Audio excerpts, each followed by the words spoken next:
Bismillahirrahmanirrahim. Assalamu alaikum. This is lecture number 1 on the human digestive system. इस lecture के अंदर हम सारी चीज़ें कवर करेंगे जो किसी भी एग्ज़ाम के लिए, स्पेशली अगर आप कॉम्पिटिटिव एग्ज़ाम की प्रिपरेशन कर रहे हैं, जैसा कि एमडी कैट की बात कर लेते हैं, या फिर नीट एग्ज़ाम की बात कर लीजिए, या फिर आप पीपीएससी की बात कर लीजिए, एफपीएससी की बात कर लीजिए, तो किसी भी किस्म के एग्ज़ाम्स की प्रिपरेशन के हवाले से ये जो लेक्चर है आपके लिए बहुत इंपॉर्टेंट रहने वाला है। और अगर एफएससी के स्टूडेंट हैं बेसिकली आप, तो आपके लिए सजेशन ये है कि अगर आपने एफएससी यानी कभी नहीं की तो आप इस लेक्चर को मत देखिएगा, बिकॉज बहुत सारी चीज़ें ऐसी यहाँ पर डिस्कस की जाएंगी जो कि आपके सिलेबस के अंदर इस टाइम नहीं है। तो इसलिए ये लेक्चर तभी आपके लिए सूटेबल रहेगा जब आपने वो सारी फर्स्ट ईयर और सेकेंड ईयर दोनों कंप्लीट कर ली होगी। तो चलिए स्टार्ट करते हैं। ह्यूमन डाइजेस्टिव सिस्टम में अगर हम पार्ट की बात करते हैं तो हमारा जो जीआईटी है, गैस्ट्रो इंटेस्टाइनल ट्रैक्ट जो है, वो बेसिकली किस चीज पार्ट्स पर मुश्तमिल होता है, और उनमें से आज हमने सिर्फ एक ही पार्ट को टच में लेना है और वो है ओरल कैविटी। और ओरल कैविटी के अंदर जितनी भी रेलिवेंट चीजें हैं वो तमाम चीजें इंशाल्लाह हम इस लेक्चर में ही कवर कर लेंगे। देखिए, सबसे पहले अगर हम बात करते हैं तो ह्यूमन डाइजेस्टिव सिस्टम जो है ये एक पुराना नेम है। अभी इसको जो नया नाम से हम पुकारते हैं तो एक आप कह लीजिए कि एक मॉडर्न जो नेम है that is GIT. GIT stands for gastrointestinal tract. Gastrointestinal tract का नाम देते हैं।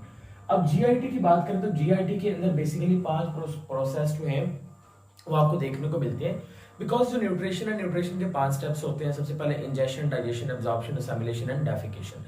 तो ये जितने भी स्टेप्स होते हैं ये सारे के सारे आपके ह्यूमन डाइजेस्टिव सिस्टम से रेलिवेंट स्टेप होते हैं। अब यहाँ पर अगर आपको एक क्वेश्चन पूछ लिया जाए, क्या कोई ऐसा स्टेप है इन 5 स्टेप में से जो ह्यूमन डाइजेस्टिव सिस्टम से रेलिवेंट ना हो, या फिर जो ह्यूमन डाइजेस्टिव सिस्टम के अलावा बॉडी के बाकी पार्ट्स में भी फैला हुआ हो, तो वो कौन सा स्टेप होगा? इंजेक्शन होगा, डाइजेशन होगा, एब्जॉर्प्शन होगा, असिमिलेशन होगा कि डेफिकेशन होगा? अगर आप इन 5 स्टेप को देखते हैं तो इन 5 स्टेप में जो इंजेक्शन है वो सिर्फ और सिर्फ हमारा माउथ, ओरल कैविटी तक महदूद है, तो इसलिए हम सिर्फ यहीं तक महदूद रहने वाले हैं। उसके बाद हम बात कर लेते हैं इंजेक्शन के बाद डाइजेशन। डाइजेशन भी हमारे सिर्फ जीआईटी के अंदर होगी, ह्यूमन डाइजेस्टिव सिस्टम में होगी, इसके अलावा बॉडी के किसी और पार्ट में नहीं हो सकती, तो ये भी महदूद हो गया। तीसरा हो गया एब्जॉर्प्शन। एब्जॉर्प्शन भी स्मॉल इंटेस्टाइन में होता है और कहीं पे होगा नहीं, ठीक है। उसके बाद हम बात कर लेते हैं एब्जॉर्प्शन के बाद असिमिलेशन। अब ये जो असिमिलेशन की जो प्रक्रिया है ये बेसिकली बॉडी के हर पार्ट में हो रही है। तो न्यूट्रिशन के वो 5 स्टेप्स या ह्यूमन डाइजेस्टिव सिस्टम में कौन सा वो ऐसा स्टेप है जो कि पूरे बॉडी के लेवल के ऊपर हो रहा है, लेकिन बाकी जो है वो सिर्फ ह्यूमन डाइजेस्टिव सिस्टम से ही रेलेवेंट होते हैं?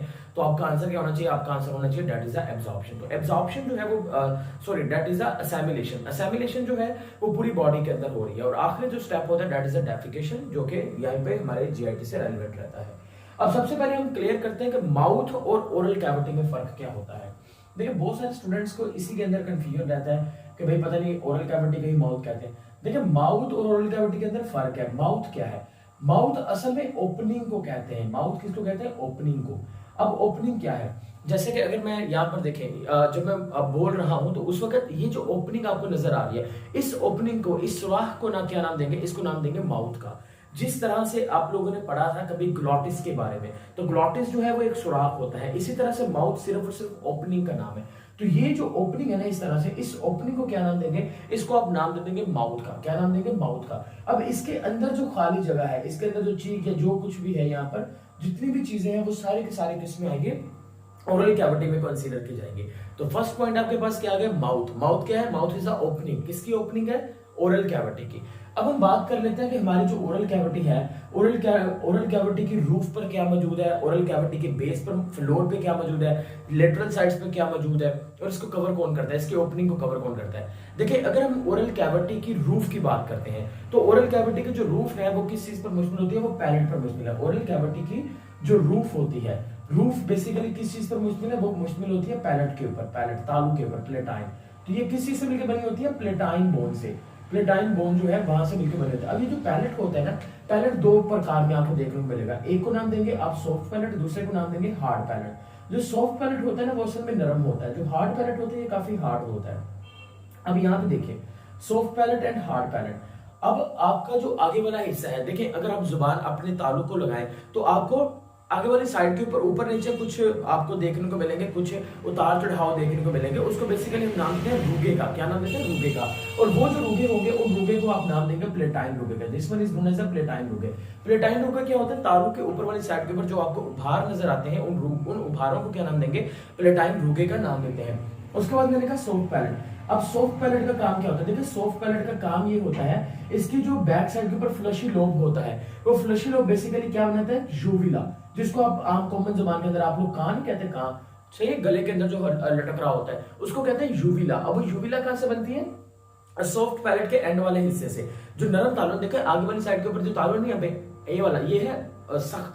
इसके पीछे वाली साइड के ऊपर जो तालु है ना वो है नरम। उसके एंड वाला जो हिस्सा है उसको नाम देंगे यूविला। अब इसका काम क्या होता है? इसका काम ये होता है कि जब हम स्वेलनिंग करनी है, स्वेलनिंग का मतलब ऐसे जब खुराक अंदर जा रही है, यहां से एमसीक्यूज बनेगा कि जब खुराक अंदर जाती है, जब स्वेलविंग होती है, क्या उस वक्त ब्रीथिंग होती है? क्या ब्रीथिंग पॉजिटिव होती है, नेगेटिव होती है, जीरो होती है कि नन? इनमें से कोई भी ऑप्शन नहीं है। तो आपका आंसर होना चाहिए सर जब स्वेलविंग होती है उस वक्त जो ब्रीथिंग है वो हमेशा जीरो होती है, ब्रीथिंग होती ही नहीं है। अब उस ब्रीथिंग को बंद कौन करता है? उस ओपनिंग को बंद कौन करता है? उस ओपनिंग को बंद करेगा यूविला। तो यूविला का जो बेसिक काम होता है वो होता है कि उस ओपनिंग को बंद करना। अभी तक हमने ये देखा कि माउथ जो है वो ओपनिंग का नाम है, उसके अंदर वाली साइड के ऊपर जो खाली जगह है उसको नाम देंगे ओरल कैविटी। ओरल कैविटी की छत को नाम क्या देंगे? तालु। तालु दो तरह का होता है, hard palate and soft palate. Hard palate जो होता है उसके ऊपर रूगे मौजूद होते हैं जिसको प्लेटाइन रूगे का नाम देते हैं। अब इनका काम क्या होता है?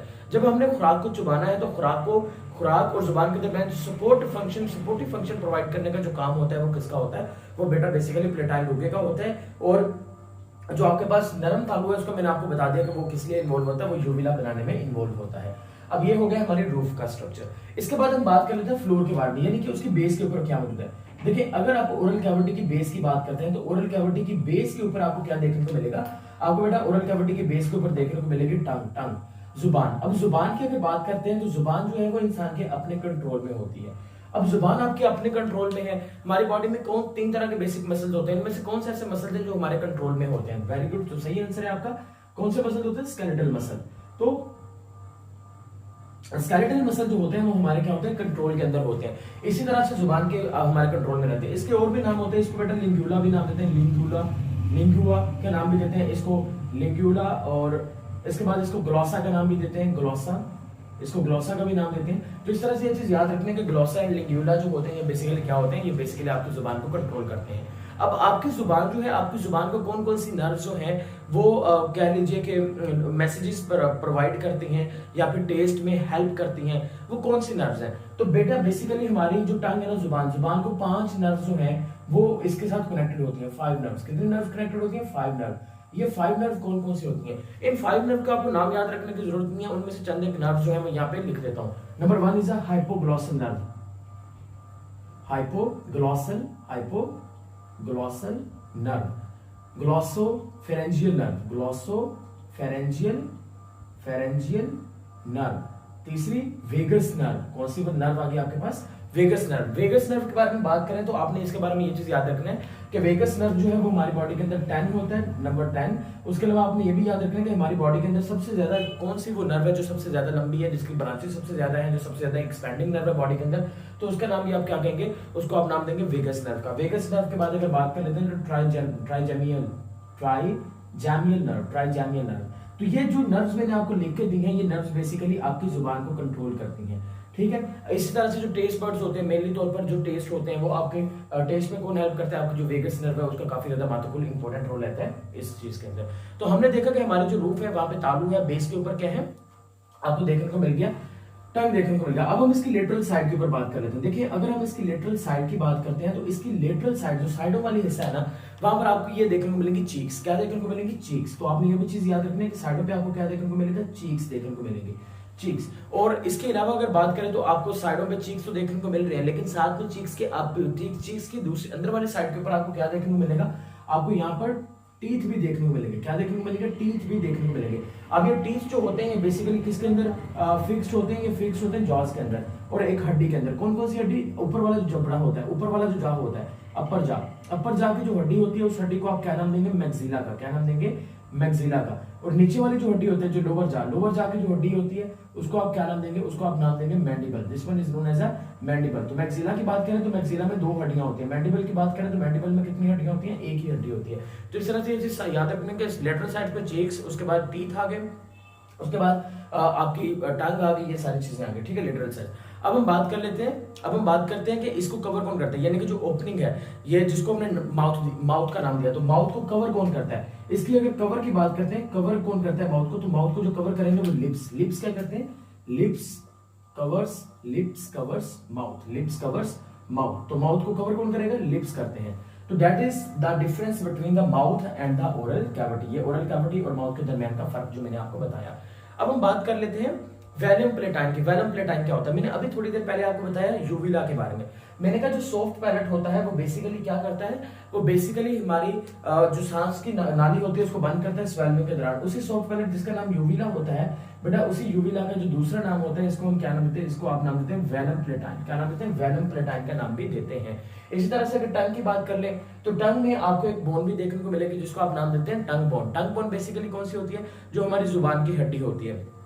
तो बेसिकली ये टंग बोन ना आपको यहाँ पे देखने को मिल जाएगी। यहाँ पे जब फांसी दी जाती है ना, तो फांसी के दौरान सबसे पहले जो मौत वाकया होती है वो क्यों होती है, वो मौत वाकया दम घुटने की वजह से तो होती है, लेकिन सबसे मेन चीज कारण जो रहता है वो ये है कि जैसे फांसी यहाँ पे दी जाएगी ना, ऐसा किया जाएगा, तो यहाँ से जो टंग बोन होगी ना वो रैप्चर हो जाएगी। जैसे टंग बोन टूटेगी, टंग बोन के टूटने की वजह से आपका जो दम है वो सांस नहीं आएगा। जब आपको सांस नहीं आएगा तो आप मर जाएंगे। तो उसको आप नाम देंगे स्ट्रैंगुलेशन। क्या नाम देंगे, स्ट्रैंगुलेशन। तो स्ट्रैंगुलेशन जो है, स्ट्रैंगुलेशन के दौरान आपने ये चीज याद रखनी है कि एक यू शेप बोन होती है। कौन सी, यू शेप बोन होती है टंग के ऊपर वाली साइड के ऊपर। और ये जो यू शेप बोन होती है, ये बेसिकली जब टूट जाती है तो इसके टूटने से इंसान की जो है वो डेथ हो जाती है। तो इसलिए जब भी आप ये याद रखेगा, जब भी ऐसे गर्दन को झटका देंगे ना, तो यहाँ से ये हड्डी वगैरह जो है वो टूटनी नहीं चाहिए। अगर टूट गई तो उस इंसान की जो मौत है वो बेसिकली पक्की हो जाती है। अब हम यहाँ पे वापस आते हैं। देखें, एक साइड हमने देखी, अब हम देखते हैं ह्यूमन डाइजेस्टिव सिस्टम की अगर बात करें ना, तो ये बनता कैसे है। देखिए, human digestive system is ecto and endodermal in origin.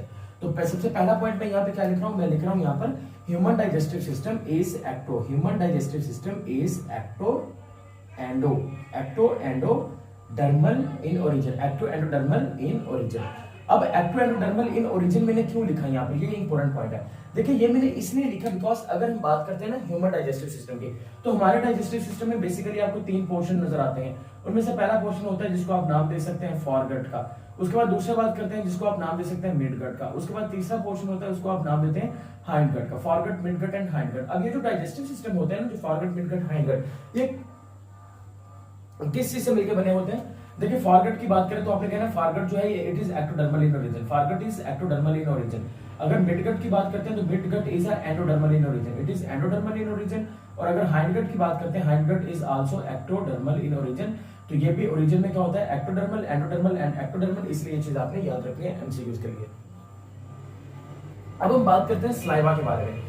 देखिए, जैसे ही हम लोग कोई किसी भी चीज को देखते हैं, खुराक को देखते हैं, तो खुराक को देखते सारी क्या होता है, मुंह के अंदर पानी भर आता है। अब वो जो माउथ के अंदर स्लाइवा जो होता है ना, जिसको कहते हैं स्लाइवा की प्रोडक्शन होती है। जैसे खुराक का नाम लेते हैं ना, देखिए स्लाइवा की प्रोडक्शन जो होती है ना, वो साइमल्टेनियसली होती है। मैं आपको समझाना चाहूँ तो देखें, जरूरी नहीं है कि खुराक करने वाला अपने जुबान के ऊपर रखा तो स्लाइवा की प्रोडक्शन हो गई, नहीं, ऐसा नहीं होता। अगर आप कोई भी चीज, ये देखें जैसे कि अगर कैप है, ये कैप जो है ये बेसिकली क्या है, ये नॉन लिविंग है, ना इसका कोई टेस्ट है ना कोई और चीज है। अब अगर इसको भी मैं अपनी जुबान के ऊपर रखता हूँ, बेसिकली कहने का मतलब ये, अगर कोई भी चीज अपनी जुबान के ऊपर रख लेते हैं, तो किसी भी चीज को जुबान के ऊपर रखने की वजह से स्लाइवा की प्रोडक्शन हो जाती है। अब वो स्लाइवा की जो प्रोडक्शन होती है उसको कंट्रोल कौन करता है, उस स्लाइवा की प्रोडक्शन जो होती है ना, उसको कंट्रोल करता है हमारा ऑटोनोमिक नर्वस सिस्टम। तो हमारा जो ऑटोनोमिक नर्वस सिस्टम होता है ना, ऑटोनोमिक नर्वस सिस्टम आपकी बॉडी के अंदर जितनी भी तरह की सेक्रेशंस होती हैं, आपके स्पेशली जीआईटी के अंदर, उसको ये कंट्रोल कर रहा होता है। उनमें से एक सेक्रेशन किसकी होती है, स्लाइवा की। अब ऑटोनोमिक नर्वस सिस्टम की बात करें तो 2 पार्ट होते हैं। एक पार्ट होता है जिसको आप नाम देंगे पैरासिम्पैथेटिक नर्वस सिस्टम, दूसरे को नाम देते हैं सिम्पैथेटिक नर्वस सिस्टम। तो पैरासिम्पैथेटिक नर्वस सिस्टम और दूसरे को क्या नाम दिया है मैंने, सिम्पैथेटिक नर्वस सिस्टम। अब पैरासिम्पैथेटिक और सिम्पैथेटिक नर्वस सिस्टम को देख लीजिए। देखिए, पैरासिम्पैथेटिक नर्वस सिस्टम जो होता है उसमें ये चीज आपने याद रखनी है कि पैरासिम्पैथेटिक नर्वस सिस्टम जो होता है ना, ये इनिशिएट करता है, ये स्लाइवा को क्या करता है, इनिशिएट करता है। तो इनिशिएट कौन करेगा, पैरासिम्पैथेटिक नर्वस सिस्टम। लेकिन उसको प्रोहिबिट कौन करेगा, उसको रोकेगा कौन, उसको स्टॉप कौन करवाएगा। तो उसको स्टॉप करवाने का जो काम होता है वो किसका होता है, वो होता है सिम्पैथेटिक नर्वस सिस्टम का। तो सिम्पैथेटिक नर्वस सिस्टम जो होता है वो इस काम के लिए इन्वॉल्व होता है। बेसिकली अगर आपको याद हो तो जैसे ही आप डर जाते हैं, इमरजेंसी की कंडीशन में होता है, तो आप गला नहीं सूख जाता, तो सिंपैथेटिक नर्वस सिस्टम जो होता है वो इस तरह से सलाइवा के प्रोडक्शन को क्या कर देता है, स्टॉप कर देता है।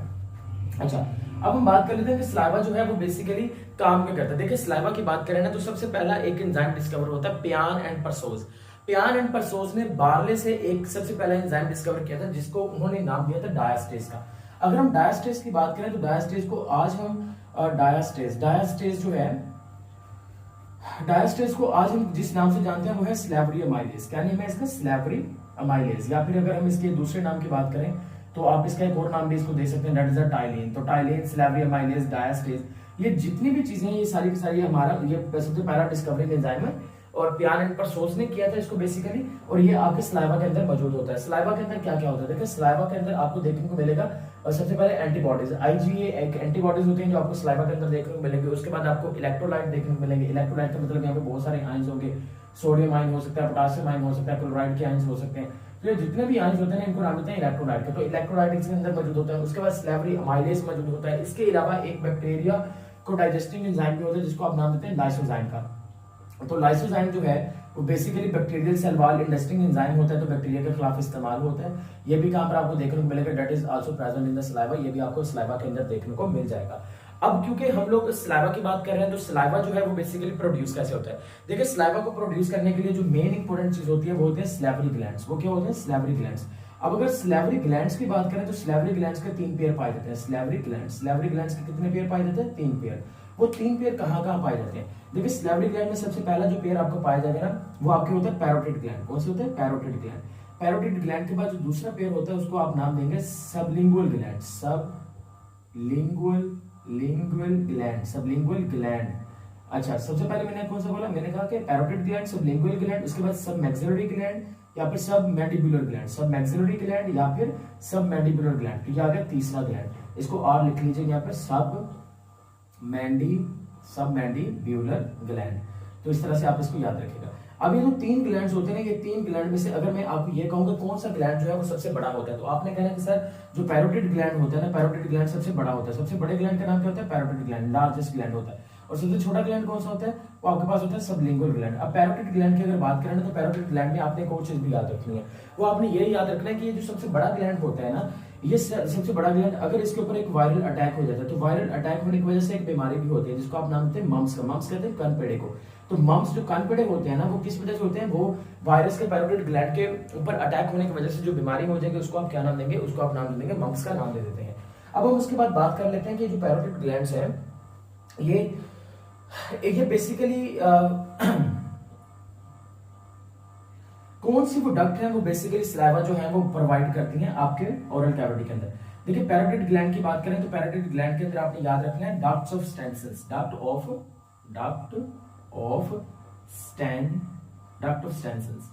ऑफ स्टेंसिल्स जो है ये सलाइवा, डक्ट ऑफ स्टेंसिल्स की वजह से जो सलाइवा ये प्रोड्यूस होता है पैरोटिड ग्लैंड से।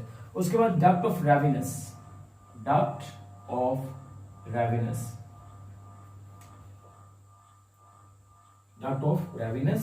डक्ट ऑफ स्टेंसिल्स और उसके बाद डक्ट ऑफ वाटन्स। तो ये जो डक्ट हैं तीन डक्ट्स होती हैं, ये बेसिकली सलाइवा को प्रोड्यूस करवाती हैं आपके माउथ के अंदर। तो दोबारा से देख लीजिए, स्लैवरी ग्लैंड मैंने बोला कि ये कौन इनिशिएटिव लेगा, पैरासिम्पैथेटिक नर्वस सिस्टम ने इसका इनिशिएटिव लिया। उसके बाद ये प्रोड्यूस कहाँ पे हुआ, आपके माउथ के अंदर प्रोड्यूस हुआ। और इसका एक और काम भी होता है, कि जो सलाइवा होता है ना ये बेसिकली बैक्टीरिया की ग्रोथ को रोकता है, क्योंकि मैंने कहा कि इसके अंदर लाइसोजाइम मौजूद है। इसका बहुत ज्यादा फायदा होता है। देखिए जब आप रात को सो के सुबह को उठते हैं तो उस वक्त सम टाइम आपको आपके माउथ में से स्मेल आ रही होती है, तो वो माउथ में से जो स्मेल आती है ना वो बैक्टीरियल एक्टिविटी की वजह से होती है। हो सकता है कि आप देखें सुबह के वक्त दांत के ऊपर जो है वो पीप जिसको कहते हैं पीला कलर के अंदर आपको देखने को मिलता है। वो बेसिकली क्या होता है कि बैक्टीरिया आपके दांतों के ऊपर जम जाते हैं, और बैक्टीरिया आपके दांतों के ऊपर जमने का बेसिक कारण ये रहता है कि उनके अंदर एक ऑपरेशन है जिसको आप नाम देते हैं इन्वेलप में एक स्ट्रक्चर आती है कैप्सूल। तो कैप्सूल की वजह से जो बैक्टीरिया होते हैं वो आपके दांतों के ऊपर जम जाते हैं। तो वो जो बैक्टीरिया है वो क्यों जमते हैं, क्योंकि रात के वक्त जब आप सोएंगे तो सोने के बाद बेसिकली ये जो सलाइवा की प्रोडक्शन होती है ना, ये सलाइवा की प्रोडक्शन स्टॉप हो जाती है। जब सलाइवा की प्रोडक्शन स्टॉप हो जाती है, सलाइवा की प्रोडक्शन के स्टॉप होने के बाद जो बैक्टीरिया होते हैं वो आपकी जीआईटी के अंदर बहुत सारी एक्टिविटीज परफॉर्म करना, बहुत सारे केमिकल रिएक्शंस को परफॉर्म करना शुरू कर देते हैं। अब उन केमिकल रिएक्शन की वजह से बहुत सारी फाउलिंग स्मेल भी प्रोड्यूस हो जाती है। तो इसी वजह से ये चीज याद रखिएगा कि रात के वक्त क्या होता है कि सलाइवा की प्रोडक्शन स्टॉप हो जाती है सोने के बाद, इसी वजह से सुबह के वक्त आपको स्मेल भी आ रही होती है। उसके बाद अगर हम बात कर लें कि ये जो सलाइवा है, सलाइवा का और क्या काम होता है, सलाइवा का मेन जो काम होता है वो होता है मैस्टिकेशन, लुब्रिकेशन। इसका मेन काम क्या होता है, इसका मेन काम होता है लुब्रिकेशन ऑफ फूड। तो लुब्रिकेशन ऑफ फूड जो होती है, लुब्रिकेशन ऑफ फूड, फूड को लुब्रिकेट करना, फूड को सॉफ्टनिंग करना, यानी कि basically softening of food. Food की जो सॉफ्टनिंग होती है उसमें मेन काम किसका होता है, उसका मेन काम इसी का होता है। अच्छा, उसके बाद हम बात कर लेते हैं लुब्रिकेशन, तो आपको समझ में आ गया। अब हम बात कर लेते हैं सलाइवा के बाद टंग की, क्योंकि आफ्टर ऑल जो टंग है वो एक बहुत इंपॉर्टेंट रोल बॉडी के अंदर परफॉर्म करती है। देखिए जुबान के बारे में बात करें तो जुबान के ऊपर मौजूद होते हैं पैप्लियाई। क्या मौजूद होते हैं, पैप्लियाई। अब जुबान के ऊपर टेस्ट बड्स मौजूद होते हैं। देखिए सबसे पहले आप ये भी अंडरस्टैंड कर लीजिए, कुछ लोग ऐसे होते हैं जो अटक अटक के बोलते हैं। अब अटक अटकने की जो बीमारी होती है ना, वो दो तरह की होती है। एक बीमारी को आप नाम देंगे स्टैमरिंग का, एक को नाम देंगे stammery onset of maturity of young, stammering, इसको सिंपल अल्फाज में याद रखें, स्टैमरिंग। अब स्टैमरिंग एक डिजीज होती है, दूसरी डिजीज होती है उसको नाम देते हैं टंग टाइड का, या फिर इसका दूसरा नाम होता है इनकाइलोग्लोसिया। क्या नाम देंगे, इनकाइलोग्लोसिया। अब इसके अंदर होता क्या है, इसके अंदर असल में ये होता है कि हमारी जो जुबान है, जुबान की दो साइड होती हैं, एक होती है डॉर्सल साइड, एक होती है वेंट्रल साइड। जो डॉर्सल साइड होती है ना, याद रखिएगा जितने भी टेस्ट बड्स होंगे वो सारे किस साइड के ऊपर देखने को मिलेंगे, डॉर्सल साइड के ऊपर देखने को मिलेंगे। वेंट्रल साइड के ऊपर आपको टेस्ट बड्स देखने को नहीं मिलते। अब जो इसकी जो वेंट्रल साइड होती है, इसकी वेंट्रल साइड के बिल्कुल दरमियान में, इसकी जुबान की वेंट्रल साइड के बिल्कुल दरमियान में आपको क्या देखने को मिलेगा, वहां पर आपको देखने को मिलेगा लिंगुला फर्न्यूलम। क्या देखने को मिलेगा, लिंगुला फर्न्यूलम। ये एक लिगामेंट होता है, frenulum. Lingual frenulum is a ligament that is connecting, जो कि कनेक्ट करता है आपकी जुबान को ओरल कैविटी की बेस के साथ। अब सम टाइम क्या होता है कि जो लिंगुला फर्न्यूलम होता है ना, ये बेसिकली सही तरह से डेवलप नहीं हुआ होता, जिसकी कारण जो जुबान है वो सही तरह से आप कह लीजिए कि बोलने में मदद नहीं कर सकती। वो लोग जो है वो बेसिकली रुक रुक के बोलते हैं, और वो जो रुक रुक के बोलते हैं तो उनको हम क्या नाम देते हैं, टंग टाइड का नाम देते हैं, या फिर उनका दूसरा नाम होता है इनकाइलोग्लोसिया का नाम भी दे सकते हैं। लेकिन स्टैमरिंग के अंदर जो होता है वो मैकेनिज्म के अंदर डिफरेंट आता है। स्टैमरिंग में पता क्या होता है, स्टैमरिंग के अंदर सम टाइम एक बच्चा, छोटा बच्चा है, आपने उसको हर वक्त जो है डांटना डपटना शुरू कर दिया, आपने उसको कहा नहीं ऐसा नहीं करो बेटा, ऐसा ना करो, ऐसा ना करो, ऐसा ना करो, वैसा ना करो। अब वो इतना तंग आ गया कि उसने कहा कि यार दफा करो इसको, सबको मैंने बोलना ही नहीं है इनमें से किसी के साथ। अब वो बच्चा जो है जो वो छोटी उम्र के अंदर एक खामोश रहना शुरू कर देगा, सिर्फ इस कारण क्योंकि उसको किसी के साथ बात करना अच्छा नहीं लगता। तो जब वो बड़ा हो जाएगा, जब वो बात करने की कोशिश करेगा तो वो फिर सही तरह से रवानगी के साथ बोल नहीं पाएगा। जब वो रवानगी के साथ बोल नहीं पाएगा तो उसको आप क्या नाम देंगे, उसको आप नाम देंगे स्टैमरिंग। स्टैमरिंग का जो रिस्पॉन्सिबल फैक्टर होते हैं ना, वो लिंगुला फर्न्यूलम नहीं होता, बल्कि उसके जो रिस्पॉन्सिबल फैक्टर होते हैं वो उसका एनवायरनमेंट होता है। तो एनवायरनमेंट जो है वो उसके ऊपर बहुत ज्यादा इंपैक्ट जो है वो क्रिएट करता है। तो ये सारी चीज किससे रेलिवेंट होती है, आपकी जो टंग वाला पोर्शन है वहां से रेलिवेंट होती है। अब टंग की बात करें ना, टंग में एक तो मैंने आपको कहा कि स्कैलेटल मसल से मिलकर बनती है। अब दूसरी चीज ये होती है कि इसके ऊपर पाए जाते हैं पैप्लियाई। अब पैप्लियाई जो होते हैं वो क्या चीजें होती हैं, देखिए यहाँ पर मैंने जुबान बना के दिखाई है।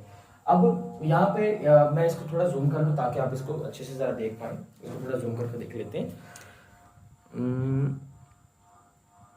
चले यहाँ तक आई थिंक सो काफी है, ठीक है। चले अब यहाँ पे देखिए जरा इसको, जुबान की ऊपर वाली साइड के ऊपर यहाँ पर आपको देखने को मिल रहे हैं लिंगुअल टॉन्सिल्स। तो ये क्या है, that is a lingual tonsils मौजूद है। अब जुबान के आगे वाली साइड के ऊपर आपको देखने को मिल रहा है सल्कस टर्मिनालिस देखने को मिला। उसके बाद आपको यहाँ पर पैप्लियाई देखने को मिलेगा। पैप्लियाई क्या होते हैं, असल में आप इसको पैप्लियाई कह लीजिए उभार। पैप्लियाई किसको कहते हैं, उभार को कहते हैं, जिनके अंदर आपको गैस्ट्रेटरी सेल्स देखने को मिलते हैं। अभी पैप्लियाई कौन कौन से होते हैं, सर्कमविलेट पैप्लियाई, फिलीफॉर्म पैप्लियाई, फंगीफॉर्म पैप्लियाई एंड फोलिएट पैप्लियाई। अब ये जो फोलिएट पैप्लियाई होते हैं ये बेसिकली यहाँ पर आपको देखने को मिलते हैं। लेकिन ये फोलिएट पैप्लियाई जो होते हैं ये बेसिकली जो छोटे बच्चे होते हैं ना, उन छोटे बच्चों के अंदर देखने को मिलते हैं। लेकिन जैसे जैसे बड़े होंगे तो फोलिएट पैप्लियाई जो होते हैं ये ह्यूमंस के केस के अंदर क्या होते हैं, जब अडल्ट हो जाते हैं तो ये ह्यूमन के केस में क्या हो जाते हैं, एब्सेंट हो जाते हैं। ये चीज याद रखिएगा, ह्यूमन के केस में एब्सेंट हो जाते हैं, लेकिन कब होते हैं, अडल्ट जब हो जाएंगे। लेकिन उससे पहले जो है बच्चों के अंदर ये पाए जाते हैं। अब सर्कमविलेट पैप्लियाई जो होते हैं, देखें अगर आपसे पूछा जाए कि कौन से पैप्लियाई जो है वो सबसे बड़े होते हैं, तो आपने कहना सर जो सर्कमविलेट पैप्लियाई होते हैं ना ये सबसे ज्यादा बड़े होते हैं, सबसे ज्यादा क्या होते हैं, बड़े होते हैं, लार्ज होते हैं, और सबसे ज्यादा बड़े भी होते हैं और लेस इन नंबर भी होते हैं। लेस इन नंबर, नंबर में सबसे कम लेकिन साइज में सबसे बड़े होते हैं। साइज इनका लार्ज होता है, नंबर में बहुत कम होते हैं। और अगर हम बात करें तो ये कितने हो सकते हैं, तो ये 8 से 12 हो सकते हैं। कितने हो सकते हैं, 8 से 12 हो सकते हैं, ठीक है। लेकिन समटाइम इसके बारे में कहा जाता है कि ये सर्कमविलेट पैप्लियाई जो है ये 200 to 300 जो है इसकी रेंज हो सकती है। अब यहाँ पे सर्कमविलेट पैप्लियाई देखें, बिल्कुल आपके टर्मिनल से नीचे वाली साइड के ऊपर यहाँ पर आपको सर्कमविलेट पैप्लियाई देखने को मिलेंगे। ये इसकी जो अरेंजमेंट होती है ना ये आपको वी शेप में देखने को मिलेंगे। सर्कमविलेट पैप्लियाई की जो अरेंजमेंट होती है,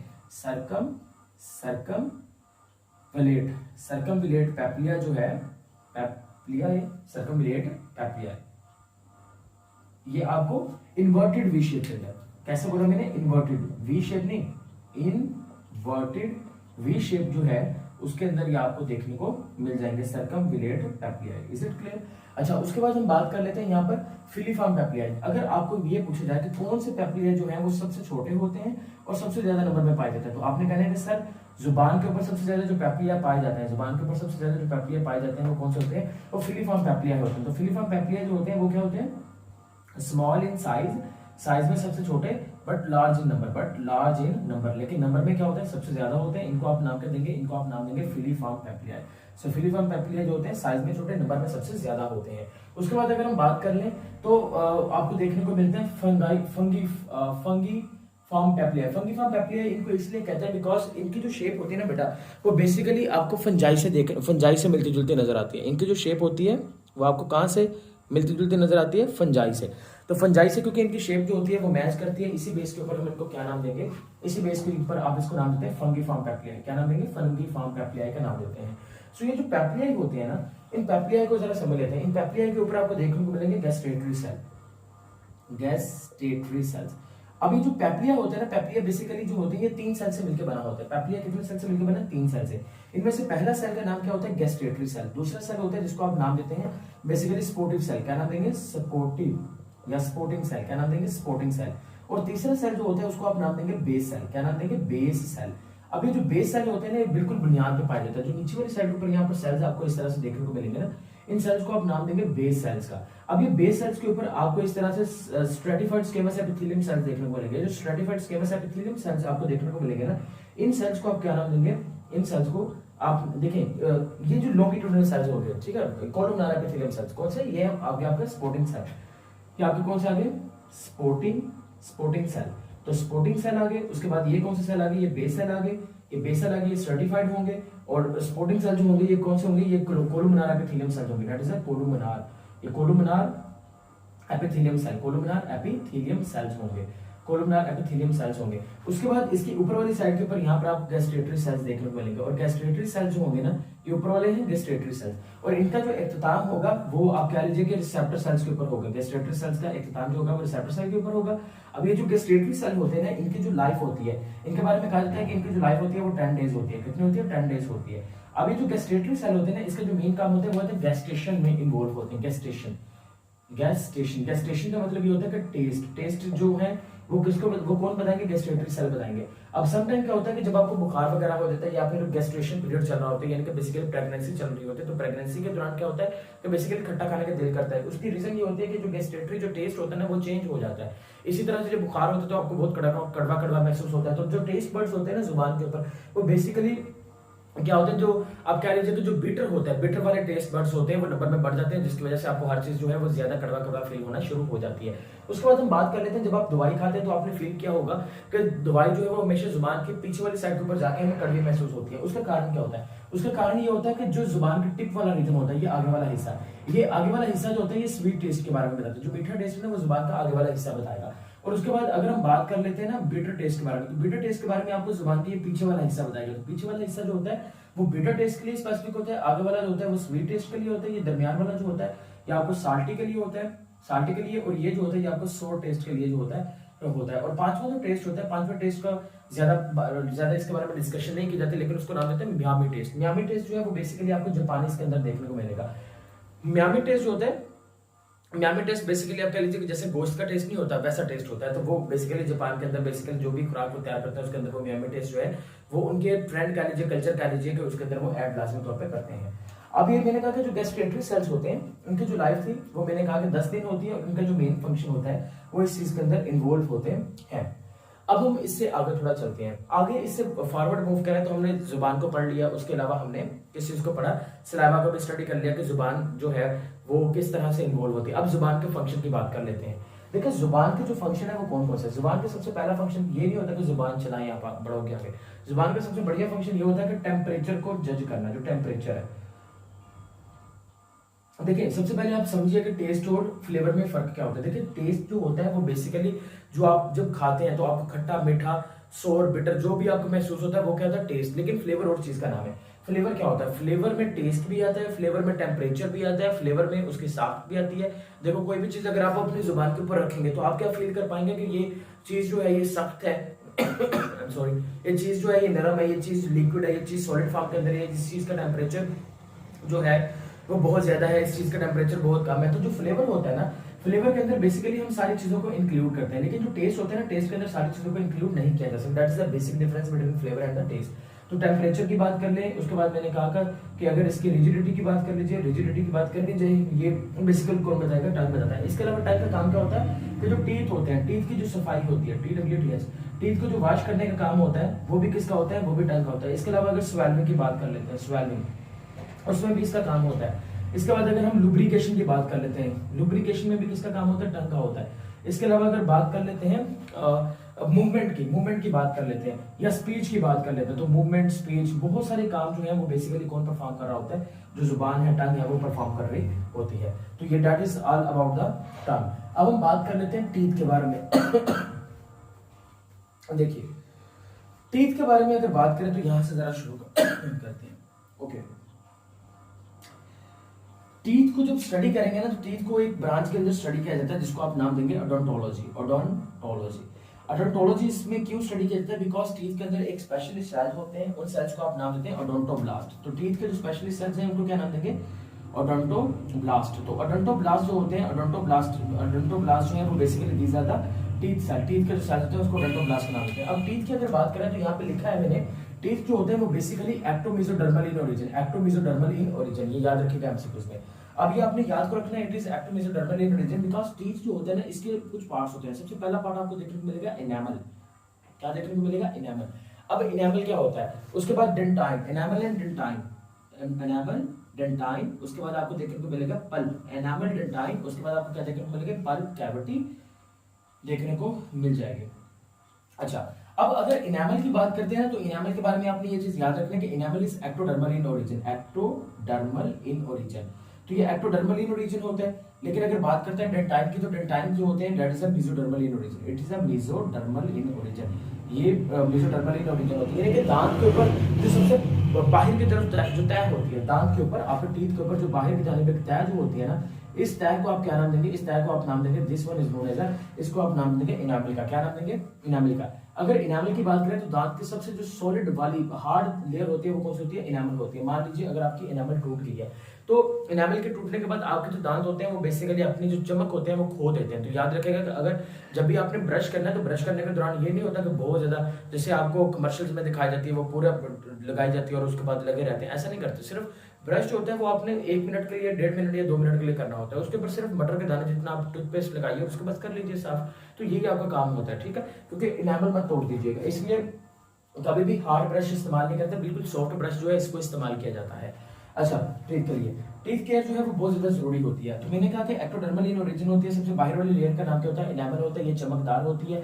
ये 98% जो होती है ये इनऑर्गेनिक मीडियम से मिलकर बने होते हैं। जितने भी इनऑर्गेनिक मटेरियल होते हैं, इनऑर्गेनिक मटेरियल, ये 98% इनऑर्गेनिक मटेरियल से मिलकर बनी होती है। और शाइनिंग साइड्स होती है, शाइनिंग ऑफ द टीथ, उसके लिए ये रिस्पॉन्सिबल होती है। तो ये चीज आपने याद रखनी है। इसके अलावा च्यूइंग की बात कर लेते हैं, च्यूइंग मैकेनिज्म। तो च्यूइंग मैकेनिज्म के अंदर भी जो मेन हेल्प करती है वो आपके क्या करती है, एनामल हेल्प करती है। उसके बाद एनामल के अंदर वाली साइड के ऊपर आपको देखने को मिलेगा डेंटाइन। क्या देखने को मिलेगा, डेंटाइन। अगर हम डेंटाइन की बात करते हैं ना तो डेंटाइन जो है वो basically it is mesodermal in origin, it is mesodermal in origin, ये मेसोडर्म से बनती है। डेंटाइन के अंदर मेन तरह के एक सेल्स होते हैं, उसको आप नाम देते हैं ओडोंटोब्लास्ट। क्या नाम देते हैं? ओडोंटोब्लास्ट। ओडोंटोब्लास्ट जो ऐसे सेल्स होते हैं कहां पर आपको देखने को मिलेंगे? That is present in dentine. Dentine के अंदर आपको ओडोंटोब्लास्ट देखने को मिलेगा। उसके बाद आपको अंदर वाली साइड के ऊपर एक कैविटी देखने को मिलेगी, उसको आप नाम देंगे pulp cavity. This one is known as a pulp cavity. अब पल्प कैविटी के अंदर आपको यहाँ पे नीचे वाली साइड्स के ऊपर आप ना इस तरह से आपको देखने को मिलेंगे रूट्स। क्या देखने को मिलेंगे? रूट्स। तो आपको टीथ के नीचे क्या देखने को मिलेंगे? रूट्स। तो इस तरह से चीज याद रखने की आपको पल्प कैविटी देखने को मिलेगी, पल्प कैविटी के साथ एसोसिएटेड आपको रूट्स भी देखने को मिल जाएंगे। अब हम बात कर लेते हैं टीथ के बारे में मजीद। देखिए टीथ के बारे में बात करें तो बेसिकली टीथ जो होते हैं ना 4 प्रकार के होते हैं। देखें 4। नंबर 1 पहले को आप नाम देंगे इंसाइजर, इंसाइजर। दूसरे को आप नाम देंगे इंसाइजर के बाद केनाइंस, केनाइंस के बाद तीसरे को नाम देंगे प्रीमोलर्स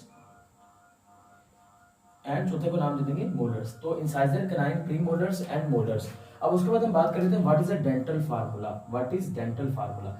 डेंटल फार्मूला क्या होता है कि एक जबड़े के आधे दांतों के बारे में जो इंफॉर्मेशन देता है। Dental formula is actually tells us the information और tells about the arrangement of the teeth of the half of one jaw.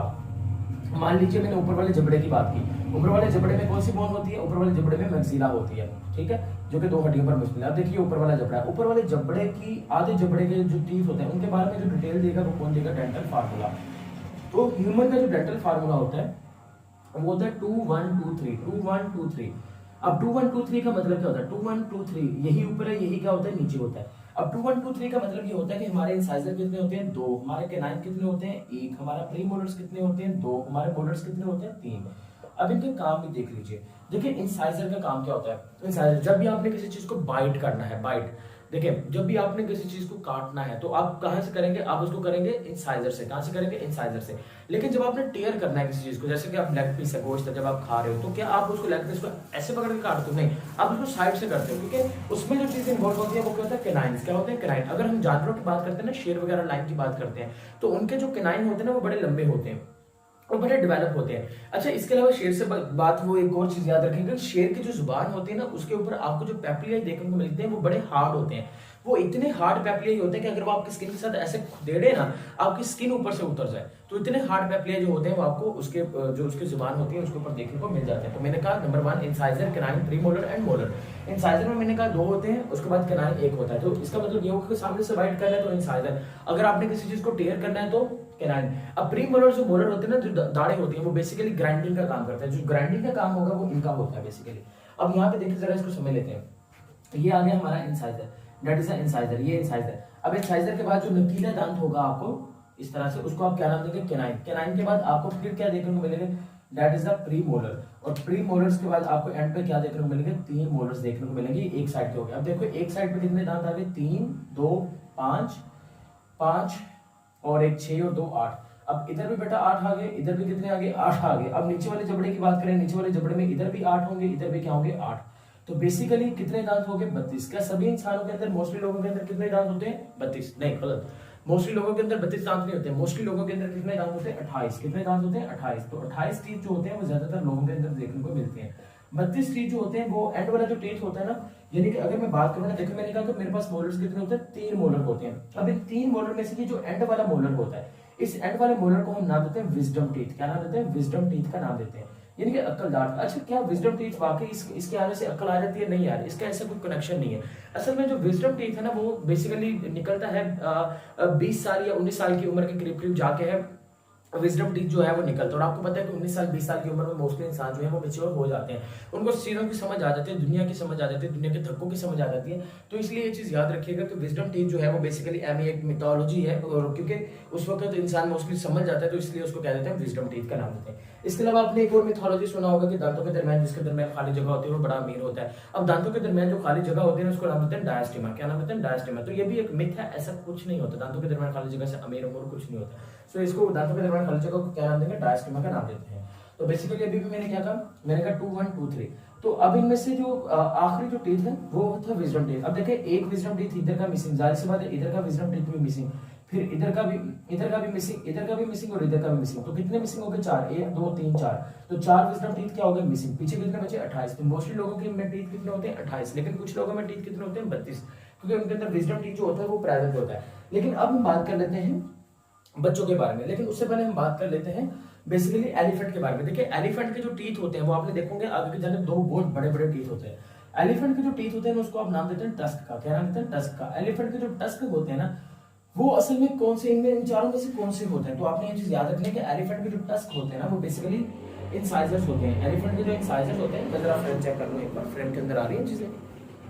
Of shit, frame के अंदर नहीं आ पा रही। चले कोई नहीं, मैंने ज्यादा चीजें तो सामने एक्सप्लेन की थी, ठीक है, तो इशू नहीं है। अच्छा, तो मैंने ये कह रहा था कि मैंने कहा कि ये जो इंसाइजर होता है, यहाँ से देखिए, हेलो इधर देखो, तो इंसाइजर जो होते हैं ना बेसिकली एलिफेंट के अंदर जो इंसाइजर्स होते हैं वो बेसिकली किसके अंदर चेंज हो जाते हैं? टस्क के अंदर चेंज होते हैं। तो ये भी आपने एमसीक्यूज के तौर के ऊपर याद रखना है। अब हम बात कर लेते हैं बच्चों के बारे में, जो छोटे बच्चे होते हैं।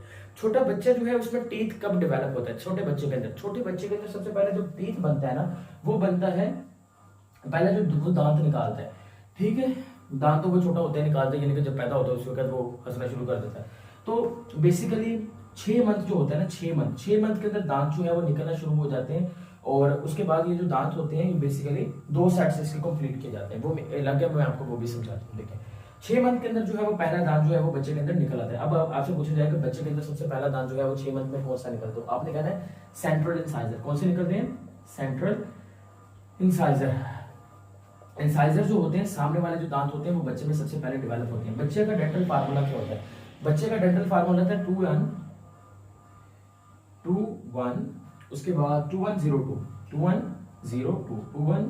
ये बच्चे का होता है डेंटल फार्मूला। अब इसके जरा दांत के नीचे कितने हैं? 2 1 3 3 और 2 5, एक साइड के ऊपर 5, दूसरी साइड के ऊपर 5, 5 और 5 10, यानी कि ऐसे 5 इधर 5 इधर, 5 5 10 15 और 20। तो बच्चे के अंदर कितने दांत होते हैं? 20। बच्चे में कितने टीथ होते हैं? 20 टीथ होते हैं। देखिए टीथ जो होते हैं ना इसकी कुछ टाइप्स होती है, कुछ कैटेगरीज होती हैं। 2 तरह के टीथ पाए जाते हैं बेसिकली मैमल्स के अंदर। मैमल्स के अंदर नंबर 1 थीकोडोंट टीथ, उसके बाद मोनोफायोडोंट, उसके बाद डाइफायोडोंट।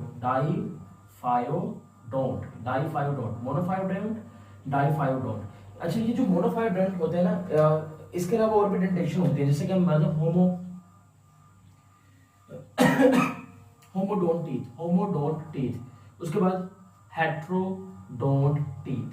अब ये होते क्या है असल में? देखें, थीकोडोंट टीथ वो टीथ जो कि जॉ सॉकेट्स के अंदर फिक्स होते हैं। वो टीथ जो कि जॉ सॉकेट्स में क्या होते हैं? Teeth fix in jaw sockets, teeth fixed in jaw socket. वो टीथ जो जॉ सॉकेट्स के अंदर फिक्स्ड होते हैं उसको क्या नाम देते हैं? उसको हम नाम देते हैं थीकोडोंट टीथ। मोनोफायोडोंट टीथ वो टीथ होते हैं जो बेसिकली आप कह लीजिए, अच्छा, मोनोफायोडोंट टीथ वो टीथ जो सिर्फ एक ही बार में निकलते हैं, उसको नाम देते हैं मोनोफायोडोंट टीथ। और डाइफायोडोंट टीथ वो टीथ होते हैं जो 2 सेट्स में निकलते हैं, 1 सेट ओनली सेट, ये होते हैं 1 सेट टीथ।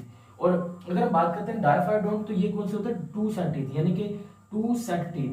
अदर टीथ जो होते हैं वो पहले निकलते हैं, फिर टूट जाते हैं, फिर दोबारा से आते हैं। तो आपको पता है कि ह्यूमन के केस के अंदर ऐसा ही तो होता है। पहले कौन से टीथ बनते हैं? पहले टीथ बनते हैं मिल्क टीथ, जिसको आप डिसीडियस टीथ भी कहते हैं, डिसीडियस टीथ। उसके बाद सेकंड नंबर के ऊपर कौन से आते हैं? सेकंड नंबर के ऊपर आते हैं परमानेंट टीथ। तो परमानेंट टीथ सेकंड नंबर के ऊपर आते हैं। अब मैं अगर आपसे एक एमसीक्यू पूछूं सिंपल अल्फाज में, तो ह्यूमन के अंदर कौन सी डेंटेशन है? हम लोग मोनोफायोडोंट है, डाइफायोडोंट है, हम असल में दोनों होते हैं या क्या होते हैं? तो आंसर करिए जल्दी से, हरी अब 5 सेकंड्स हैं, 5 4 3 2 1 डन। ओके, तो ह्यूमन के अंदर डाइफायोडोंट टीथ डेंटेशन नहीं होती, जो आप लोग समझ रहे हो, ऐसा कुछ नहीं है। ह्यूमन के अंदर डाइफायोडोंट भी होती है और मोनोफायोडोंट भी होती है, और डाइफायोडोंट भी होती है। ये भी आपने चीज याद रखनी है। अब मैंने आपको इसलिए पहली चीजें समझाई। देखें, अगर मैं आपको ये कहता हूँ कि ह्यूमन के केस में बताइए कितने ऐसे टीथ हैं जो मोनोफायोडोंट है, कितने ऐसे टीथ हैं वो डाइफायोडोंट है, आपने फौरी तौर पे अंदाजा लगाना है। आपने कहना है कि सर जो मिल्क टीथ है ना वो टूट जाते हैं, और मिल्क टीथ बच्चे के अंदर आते हैं, और ये शुरू होते हैं कितनी साल में, कितनी एज में? 6 मंथ से शुरू होते हैं, और 6 मंथ के बाद ये बेसिकली माना ये जाता है कि 2 साल के अंदर अंदर जो है ये बेसिकली आ जाते हैं। 6 मंथ से 2 साल के अंदर जो 20 दांत होते हैं ना, जिसको हम डिसीडियस या मिल्क टीथ कहते हैं, वो आ जाते हैं। और परमानेंट टीथ जो होते हैं वो बेसिकली तकरीबन 11-12 साल की उम्र तक आ जाते हैं, 6 से 12 साल की उम्र, 6 से 12 साल की उम्र के दरमियान में जो है ये आपको बेसिकली मुकम्मल तौर पर आ जाते हैं। तो यहाँ पर आप खुद अंदाजा लगाइए। देखिए, मैंने कहा कि मोनोफायोडोंट टीथ जो सिर्फ एक बार आएंगे, डाइफायोडोंट टीथ जो 2 बार आएंगे। अब बच्चे के अंदर 20 दांत दांत जो है वो पहले ही आए हैं, उसके बाद वो टूटेंगे, टूटने के बाद दोबारा से वो 20 दांत जो हैं वो दोबारा से आएंगे।